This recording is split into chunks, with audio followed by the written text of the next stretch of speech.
विमानतळावरून night landing सुरू करण्याची मागणी असतानाच नाईट लँडिंगसह बोरामणी विमानतळ भूसंपादनाच्या प्रश्नावरती पालकमंत्री गोरे यांनी सोमवारी दिनांक 17 रोजी दिल्लीमध्ये केंद्रीय विमान वाहतूक राज्यमंत्री मुरलीधर मोहोळ यांची भेट घेतली। यावेळी सोलापूरच्या विमानसेवेविषयी सविस्तर चर्चा झाली।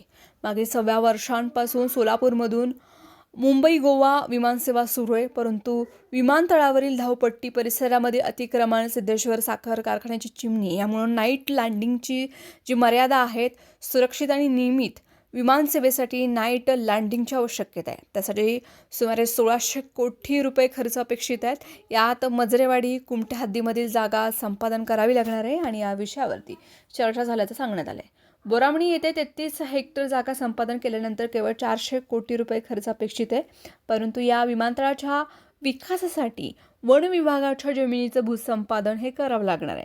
माळढोक पक्षाच्या अधिवासामुळे सध्या हे प्रकल्प प्रलंबित आहेत।